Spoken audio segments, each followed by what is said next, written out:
अस्सलाम वालेकुम रहमतुल्लाहि व बरकातुहू। आप सबका फिर से वेलकम है हमारे यूट्यूब चैनल में स्टडी विद मुसैब। तो पिछली वीडियो में मैंने जैसा कहा था कि हम अगली वीडियो में रिप्रेजेंटेशन देखेंगे ग्राफ्स की, तो इस वीडियो में हम रिप्रेजेंटेशन देखने वाले ग्राफ्स की। तो हम पिछली वीडियो में हमने पढ़ा था कि टाइप्स क्या होते हैं, उससे पिछली वीडियो में हमने इंट्रो देखा था ग्राफ्स का। तो इस बार ही हम देखेंगे representation of graphs. Representation of graphs पहले हम स्टार्ट करते हैं। तो रिप्रेजेंटेशन होता क्या है? रिप्रेजेंटेशन अगर हम सिंपल अल्फाज में बोले तो सिंपल रिप्रेजेंटेशन वो होता है कि हम कैसे एक चीज़ को अच्छी तरीके से शो कर सकते हैं, स्ट्रक्चर्ड फॉर्म में दिखा सकते हैं। उसको किस तरीके से हम शो कर सकते रिप्रेजेंट कर सकते हैं इन स्ट्रक्चर्ड ऑर्गेनाइज्ड फॉर्म, उसी को हम लोग बोलते हैं रिप्रेजेंटेशन।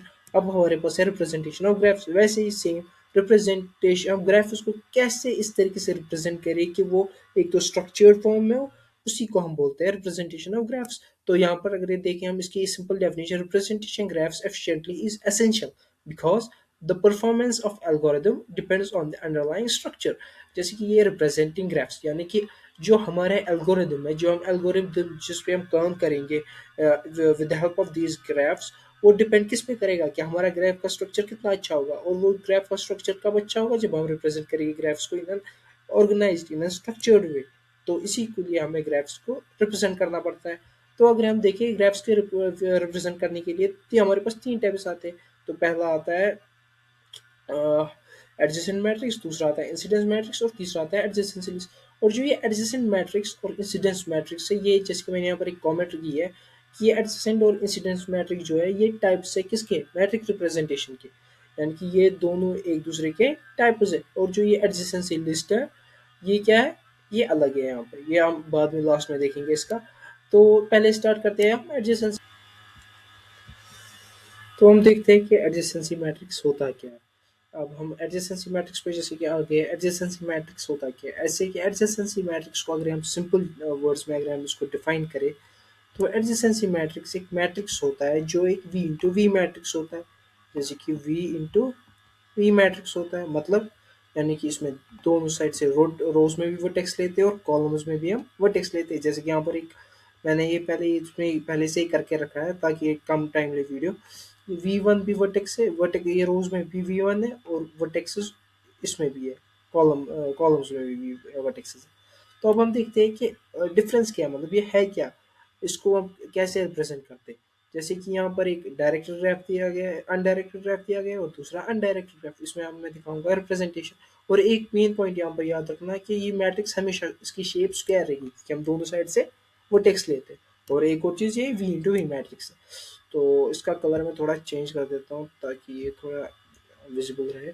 तो ये एक अनडायरेक्टेड ग्राफ है, अनडायरेक्टेड ग्राफ है और एक डायरेक्टेड ग्राफ है क्योंकि इसमें डायरेक्शंस दी गई है। तो हम देखते हैं पहले अनडायरेक्टेड ग्राफ के लिए। अनडायरेक्टेड ग्राफ में क्या हमें देखना होता है? क्या हमें देखना होता है सिंपल में जो वर्टेक्स यहाँ पर है V1, ये जो V1 वर्टेक्स है, जैसे कि वर्टेक्सेस जैसे कि वर्टेक्स V2 V3 V4, ये कितनी एजेस के साथ कनेक्टेड है विद एन अनदर वर्टेक्स। जैसे कि यहाँ पर V1 और V1, ये इसके साथ इनके बीच में कोई एज है नहीं है। अगर होती तब होती इनके बीच में, अगर यहाँ पर सेल्फ लूप होता। यहाँ पे सेल्फ लूप नहीं है यानी कि कोई भी एज नहीं है, इसलिए हम इधर पे देंगे जीरो। अगर एज होगी तो हम देते हैं वन। जैसे कि V1 और V2 इन दो के बीच में एज है, यस वन। V1 और V4 इन दो के बीच में एज है, यस वन। V1 और V3 एज है वन। ऐसे ही same goes for all of them. जैसे कि V2 और V1 के बीच में एज है, yes there is an edge between V2 and V1। ऐसे ही देखते हैं V2 and V2, no there is not any self loop, so edge नहीं है। V2 and V3, yes there is an edge. V2 and V4 there is not an edge. ऐसे ही हम देखते हैं बाकी सब के लिए। ये हो गया अनडायरेक्टेड ग्राफ्स के लिए। अब बाकी आप खुद कर लेना। इसके बाद आता है डायरेक्टेड ग्राफ। डायरेक्टेड ग्राफ क्या होता है? जिसमें डायरेक्शंस दी गई होती है, मतलब ये जो डायरेक्शंस मैंने तब बोला था ये यहाँ पर काम आती है। जैसे कि यहाँ पर एक V है, V1 है, यहाँ से V1 से ये V2 तक एज जा रही है, यानी कि इसकी सिर्फ डायरेक्शन किधर से जा रही है? V1 to V2। अगर हम V1 पहले देखते हैं V1 और पहले यहाँ पर देखते हैं ग्राफ के थ्रू V1 और V1, यानी कि सेल्फ लूप नहीं, कोई सेल्फ एज है नहीं, कोई भी सेल्फ एज नहीं है, इसलिए जीरो। अब ऐसे सेम करना होता है अनडायरेक्ट ग्राफ के लिए, थोड़ी सी डिफरेंस आती है V1 और V2। जैसे कि V1 और V2 इन दो के बीच में एज है और डायरेक्शन एरो की किस तरफ है, यानी कि स्टार्ट जो है, और ये मैंने पहले ही बोला था इनिशियल वर्टेक्स जो है वो कहाँ पर है? V1 में। टर्मिनल वर्टेक्स कहाँ पे? V2 में। यानी कि स्टार्ट V1 से हो रही है और एंड V2 पे हो रही है। इसीलिए इसको हम देंगे 1 क्योंकि ये स्टार्ट यहाँ से हो रही है। इसी तरीके से आती है V1 और V3। V1 और V3 में क्या आता है, यहाँ पर भी एज है, yes there is an edge, so it will be always 1। अब V1 और V4 में, सॉरी यहाँ पर मैंने एक गलती कर दी है, एक सेकंड, सॉरी सॉरी, इधर पे ये ऐसे होना चाहिए, असल में ग्राफ की शायद इधर पे मिस्टेक की गई है, जो यहाँ पर ये आप एक सेकंड में इसको कट ही कर देता हूँ पहले, ये थोड़ा कंफ्यूजिंग हो सकता है यहाँ पर। असल में ग्राफ थोड़ा ये शायद गलत बनाया गया है एडिटर की मदद से। सो इसको ऐसे ऐसे, ये असली में ऐसे V1 और V3, there is an edge, yes there is an edge and the arrow, direction of the arrow is towards V3, so it will be 1।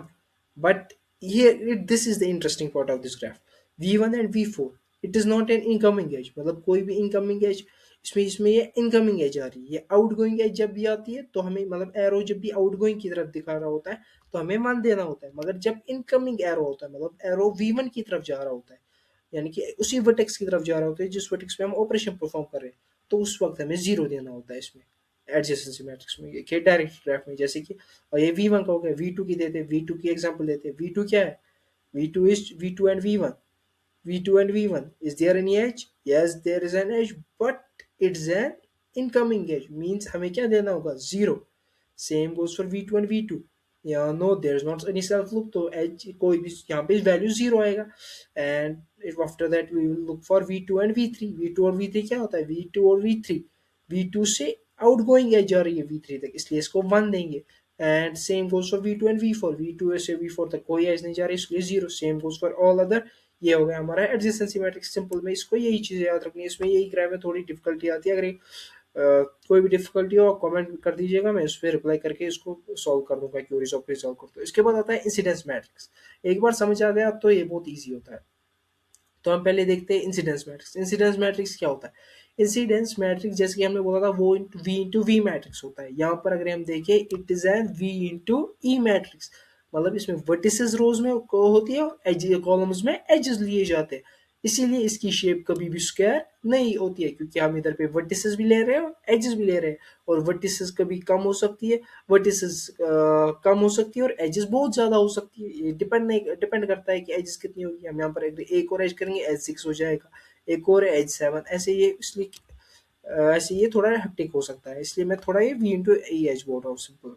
इसमें भी सेम जाता है अनडायरेक्टेड, मगर इसमें हमें देखना होता है कि एज इसके साथ कनेक्टेड है। V1 is connected with an edge, yes there will be, then it will be 1। V1 is connected with an edge, yes edge 4। is V1 connected with edge 1, yes plus यानी कि 1 देंगे हम। V1 connected है edge 4 के साथ, yes 1। V1 connected है किसके साथ, और E5 के साथ, 1। बाकियों के साथ जीरो, कनेक्टेड नहीं है। ऐसे ही होता है। इसमें भी अब थोड़ा ट्रिकी बताता है डायरेक्टेड ग्राफ, यानी कि अनडायरेक्टेड तो आप सबको समझ आ गया होगा, अनडायरेक्टेड ग्राफ तो सबको समझ आ गया होगा, मगर क्वेरीज जब होती है वो होती है डायरेक्टेड ग्राफ में। डायरेक्टेड ग्राफ क्या होता है, डायरेक्टेड ग्राफ में क्या करना होता है, इसमें थोड़ा डायरेक्ट ग्राफ थोड़ा कॉम्प्लिकेटेड है। जैसे कि यहाँ पर V1 है, जैसे कि हम डायरेक्शन जो भी आउटगोइंग एज होगी उसमें भी वैसा ही है, आउटगोइंग एज मतलब 1। V1 से V1 कनेक्टेड है विद E1, V1 से एज E1 कनेक्टेड है, yes V1 is connected with an E1, तो हम 1 देंगे प्लस, और आउटगोइंग एज है तो 1 तो आएगा ही। अब देखते हैं V1 से कनेक्टेड है E2, नहीं E2 कनेक्टेड है 0, E3 कनेक्टेड है नहीं 0। उसके बाद आता है V1 से E4, E4 जैसे कि यहाँ पर ये थोड़ा इसको समझने की चीज है, V1 से E4 क्या जा रही है, V1 पे E4 क्या जा रही है, ये इनकमिंग एज है, यानी कि ये एज V1 की तरफ जा रही है, V1 से स्टार्ट नहीं हो रही, V1 पे एंड होगी, तो इसको हम देते हैं -1 यहाँ पे। जैसे कि E5 ये इनकमिंग एज है, यानी कि V1 की तरफ जा रही है, तो इसको हम देंगे E5। ऐसे ही V2 के लिए, अब V2 की तरफ समझते हैं, इससे थोड़ा क्यूरीज रिजॉल्व होगी। V2 से E1, V2 से E1 नई एज जा रही है, वो एज जा रही है, यानी कि वो V1 से स्टार्ट हो गई, V2 पे एंड हो रही है, टर्मिनेट हो रही है, इसीलिए हम इसको बोलते हैं, इस तरह पे -1 लिखना होता है।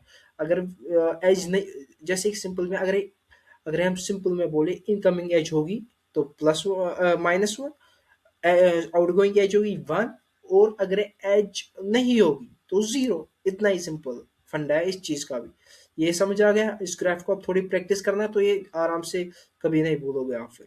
उसको बस 10-15 मिनट देने हैं। इसके बाद आता है तीसरा हमारा एडजेसेंसी लिस्ट। एडजेसेंसी लिस्ट क्या होता है? ये सिंपल में स्टोर करता है हमारे, अगर हमारे ये सिंपल में अगर हम बोले, ये स्टोर करता है हमारे वर्टिसेस को जो कनेक्टेड होते हैं विद इन सिंगल वर्टेक्स। उसी को स्टोर करते हैं हम एडजेसेंसी लिस्ट में।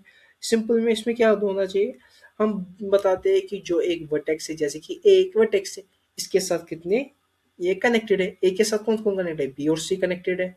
एक सिंपल में हम लेते हैं यहाँ पर एक वर्टेक्स है, यस एज एन वर्टेक्स, इसके साथ हम देखते हैं कितने सारे वर्टिसेस कनेक्टेड है, उसको हम स्टोर करते हैं एडजेसेंसी लिस्ट में। जैसे कि ए के साथ कौन कनेक्टेड है? बी वर्टेक्स है वाई एन एच, सी कनेक्टेड है वाई एन, यानी कि ये दो कनेक्टेड, डी कनेक्टेड नहीं है, यानी कि हम कहेंगे B C. Same goes for B, A और डी कनेक्टेड है, ऐसे ही same goes for all in undirected. ऐसे ही मतलब इन सबको हम कहाँ पे करते हैं स्टोर? एडजेसेंसी लिस्ट में। इसी को हम बोलते हैं एडजेसेंसी लिस्ट।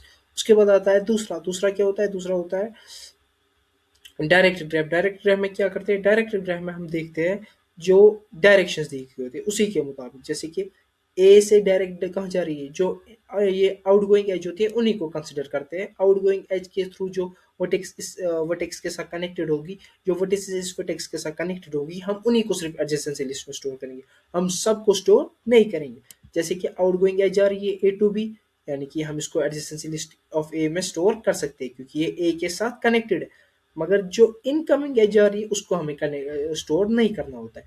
जैसे कि सी के साथ कौन है? सी के साथ ये है जो ए की तरफ जा रही है, मगर ये वाली नहीं है, इसीलिए हम सिर्फ करेंगे सी में कौन सी store? A. This was all about representation of graphs. ये तीन तरीके होते हैं, अगर तीनों तरीकों पे थोड़ी भी प्रैक्टिस करोगे आप कर पाओगे।